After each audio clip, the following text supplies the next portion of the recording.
Assalamualaikum warahmatullahi wabarakatuh. Jadi di sini kami dari kelompok 5 mata kuliah filsafat olahraga akan melaksanakan tugas wawancara mengenai filsafat keolahragaan. Jadi sebelum kami membahas dan mewawancarai narasumber kami lebih lanjut, izinkan kami memperkenalkan diri terlebih dahulu. Saya Renanda Sitongan Sitanggang dengan NIM 62114220044. Saya Robertus Dava Tiara Talita Kumadian dengan NIM 62114222047. Saya Barda Briliandian Adina dengan NIM 62114222041. Saya Dewi Puspitasari dengan NIM 62114220053. Saya Amelia Vega dengan NIM 62114222052. Saya Faris Dwi Kurniawan dengan NIM 62142220043. Baik, jadi itu perkenalan dari kami. Selanjutnya kami persilahkan kepada narasumber untuk bergabung bersama dengan kami.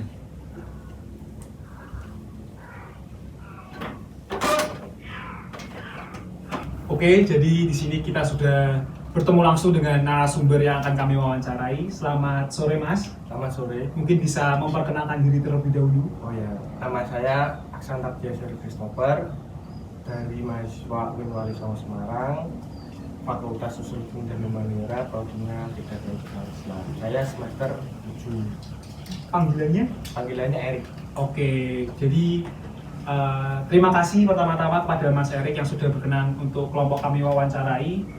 Jadi maksud dan tujuan kami di sini, Mas, kami akan melakukan wawancara kepada Mas Erik terkait filsafat yang kemudian merujuk ke materi filsafat keolahragaan seperti itu.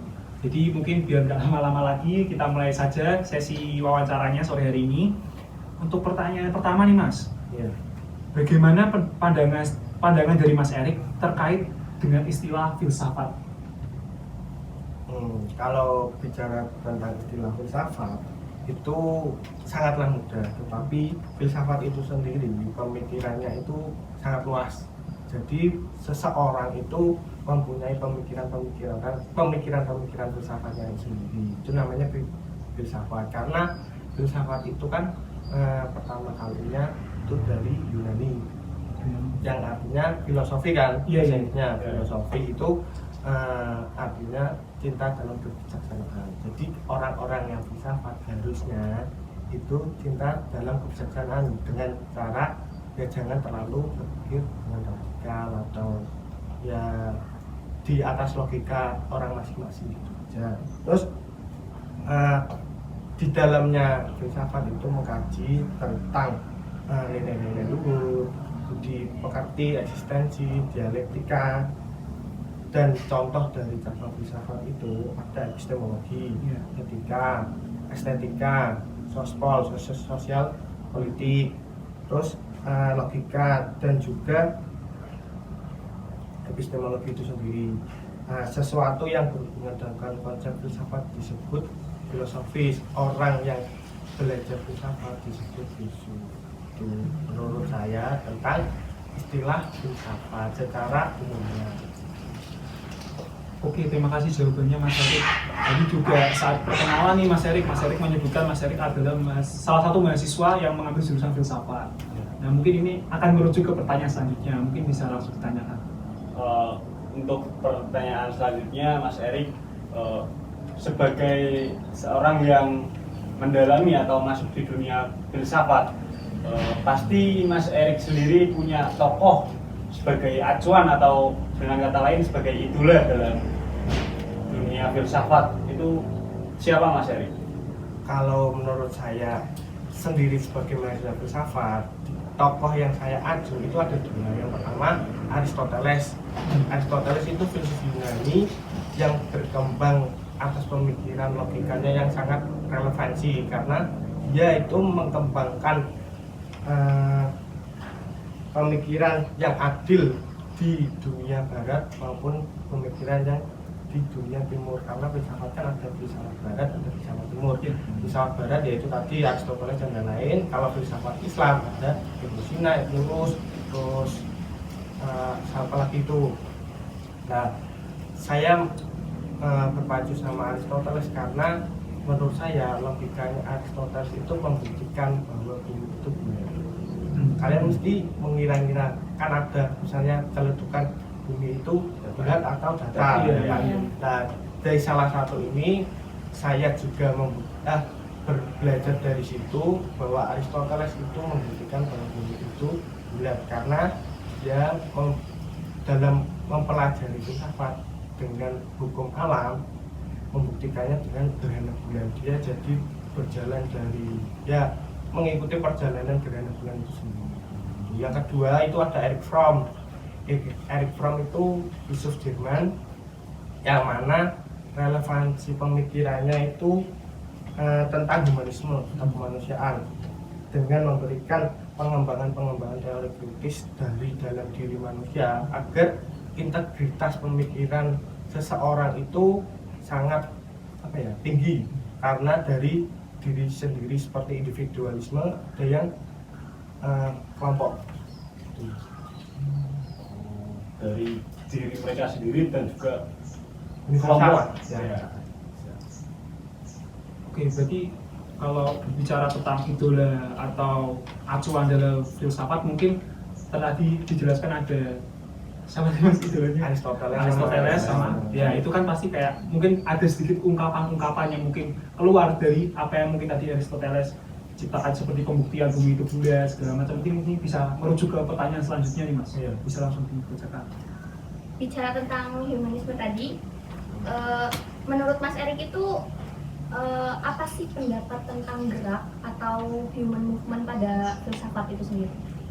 Gerak filsafat atau Human movementnya? human movement-nya. Iya. Kalau menurut saya seseorang yang berfilsafat itu memiliki tanggung jawabnya sendiri dalam mempersatukan kajian-kajian ilmu ya kan kalian ini kan dari fakultas olahraga Iya. kan dari keilmuan keolahragaannya ini kan dalam filsafat itu terbagi menjadi 3 ilmiah, etnologi, epistemologi, sama aksiologi kan itu kan mesti ada. Nah pada konteks ini filsafat itu human movement itu dalam masyarakatnya eksistensi pada filsafat itu memberikan kontribusi yang sangat besar dalam masyarakat karena memberikan masyarakat itu sebagai masyarakat yang lebih sehat karena adanya movement. Nah, terus terkait dengan human movement itu, di sini ada kutipan menurut Oxford et al. Tahun 2020 mengungkapkan bahwa praktik olahraga juga dianggap sebagai sosialisasi konteks yang netral dan perlu digiatkan untuk menciptakan lingkungan yang mampu dalam rangka menghasilkan perilaku profesional. Nah, tentang kutipan tersebut menurut Mas Erik itu pendapatnya bagaimana? Menurut saya pendapatnya itu benar. Kalau menurut saya benar karena orang berolahraga itu kan tidak ada rasa tidak suka. Pasti kan olahraga kan itu ada kesukaan diri dalam dirinya. Dan kalau dalam pemikiran saya olahraga itu harusnya bersifat netral karena harus menciptakan suasana yang terdapat di dalamnya itu rasa respect dari yang pemain, wasit dan juga manajemennya dan juga penontonnya. Oh iya. Jadi harus ada kalau dalam filsafat itu ada namanya teori kebenaran. Jadi itu harus tercipta di dalam human movement tadi itu. Oke nih mas, tadi kita juga kebetulan di pertanyaannya ketiga kita nyenggol-nyenggol nih soal tentang olahraga. Kebetulan kita juga mahasiswa olahraga, mungkin bisa dilanjut ke pertanyaan selanjutnya. Nah ini sebelumnya kita mau bertanya ke Mas Erik, mungkin Mas Erik ada cabang olahraga yang diminatin? Kalau cabang olahraga yang saya suka itu volley. Oh, lalu dikaitkan dengan ilmu filsafat itu volley itu bagaimana Mas? Kalau terkait dengan ilmu filsafat, maksudnya Jadi kayak mungkin filosofisnya Filosofi, yang ya. yang mungkin Mas Erik tahu. kalau menurut saya dalam permainan volley itu apa? Iya, permainan volley, dinamika volley. Dinamika Iya. volleynya. Jadi kalau menurut saya itu kan yang tadi katakan tadi olahraga itu kan tidak mungkin tidak ada rasa kurang suka karena menurut saya di dalam permainan voli seseorang itu harus memahami beberapa teknik tertentu di dalam voli kan. Iya. Dan dari situ itu mendapat salah satu mendidik diri sendiri agar bisa melatih mental dan fisik dari pemain itu sendiri. Karena di dalam fisik dan mental itu sendiri kalau terlatih, tetap mestinya harus terjalin kerjasama antara tim tersebut. Nah, sebenarnya ada pertanyaan yang terlewat sebelumnya tentang mungkin olahraga yang Mas Erik minati gitu. Nah ini teman saya mau bertanya nih Mas, sebelum jauh tentang voli tadi sebenarnya. Nah, gini Mas, bagaimana sih pandangan Mas Erik mengenai istilah olahraga itu? Kalau menurut saya tuh ya olahraga itu harus dilakukan dengan rasa suka.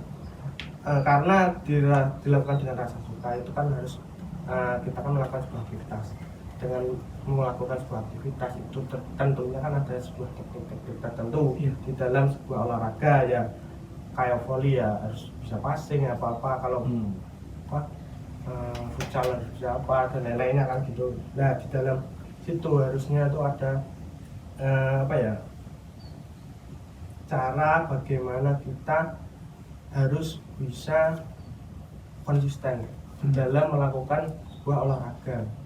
Harus tercipta dari diri sendiri bagaimana caranya. Karena kalau kita sudah terjun di dalam olahraga, ya kita mau nggak mau ya harus mengikuti ya nggak. Maksudnya kalau misalnya kita suka voli ya mau nggak mau kalau pas main voli ya harus konsisten, walaupun sebelumnya itu ada rasa lelah, capek atau gimana. Kalau olahraga kan kalau menurut saya itu tidak ada rasa kurang suka, harus melakukannya dengan senang. Oke Mas, jadi tadi kita juga udah nih ke tentang pandangan filsafat, terus gimana filsafat itu dikaitkan dengan olahraga, dengan istilah olahraga itu sendiri, kemudian tadi juga dikaitkan dengan olahraga yang kebetulan menjadi minat dari Mas Erik sendiri. Kan di dalam suatu olahraga itu kan sesuai alur perkembangan zaman juga pasti ada yang namanya pertandingan Mas. Di dalam sebuah dinamika pertandingan itu pasti ada hal banyak yang terjadi di dalamnya, entah itu dari ambisi tiap-tiap pemain untuk mendapatkan juara, kemudian bagaimana pemain berusaha untuk mendapatkan juara itu sendiri. Nah ini mungkin pertanyaan setelah ini Mas akan kami tanyakan ke Mas Erik, bisa? Ya gini Mas Erik, di dalam lingkup olahraga itu sendiri kan pasti ada yang namanya fair play dan juga kecurangan. Nah dari Mas Erik sendiri tanggapannya bagaimana? Dan memang jika itu terjadi di dalam lingkup Jawa Tengah ataupun di lingkup nasional, tanggapannya dari Mas Erik juga bagaimana? Kalau tanggapan dari saya itu dilihat secara kacamata umum ya. Fair play pastinya itu tetap ada. Maksudnya di dalam pertandingan, di sebuah pertandingan itu fair play pasti terjadi gitu loh. Kalau menurut saya pandangannya dari saya itu dalam olahraga itu sendiri dikaitkan dengan bagaimana kita beretika. Iya, betul.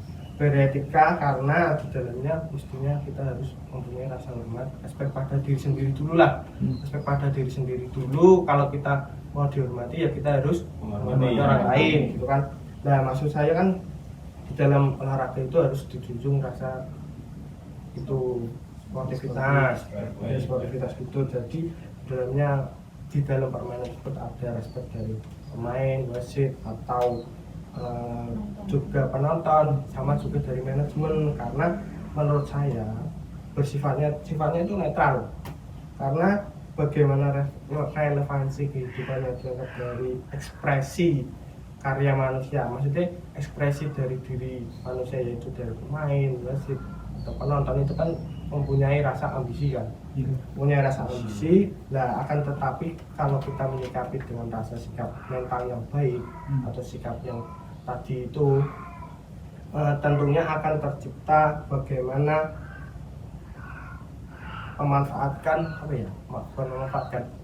tentunya akan tidak ada kemanfaatan dari dalam fair play tersebut. Karena fair play kan menurut saya adanya salah satu permainan yang menimbulkan politik. menyimpulkan politik, karena sebenarnya itu hanya untuk menguntungkan diri sendiri gitu. Maksudnya menguntungkan hanya berpihak kepada satu pihak aja gitu. Kalau contohnya seperti yang kemarin PSS sama Persita itu kan, Oh iya. iya kan, Persita itu kan juga menurut saya ada beberapa fair play yang menurut kacamata saya itu tidak seharusnya dilakukan gitu. Oh mungkin tadi ya kita udah bahas tentang apa namanya itu filsafat, olahraga, kemudian juga merujuk ke dinamika dalam sebuah olahraga. Tadi ada fair play juga, kecurangan. Mungkin itu saja Mas yang menjadi bentuk wawancara kami terhadap Mas Erik selaku yang menggeluti bidang filsafat.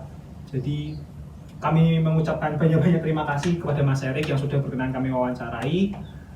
Semoga apa yang menjadi aktivitas Mas Erik setelah ini senantiasa dilancarkan. Juga kami mohon doanya agar kami juga boleh menuntaskan apa yang menjadi tanggung jawab kami di kampus kami, sehingga semuanya boleh berjalan lancar juga. Ya, saya juga berterima kasih kepada adik-adik kalian, teman-teman sekalian, akrab teman-teman sekalian, karena sudah mempercayai saya sebagai narasumber dalam tugas-tugas kalian. Semoga pertanyaan-pertanyaan dan jawaban-jawaban dari diskusi ini atau pertanyaan ini semoga bisa dapat mengakibatkan nilai yang baik atau mendapatkan kabar yang baik ke depannya. Dan semoga kalian juga jangan pantang menyerah dalam kuliah, harus lulus tepat waktu. Amin. Baik, terima kasih Mas Erik. Juga demikian yang menjadi wawancara kami terkait tugas filsafat keolahragaan. Kurang lebihnya kami mohon maaf. Wassalamualaikum warahmatullahi wabarakatuh.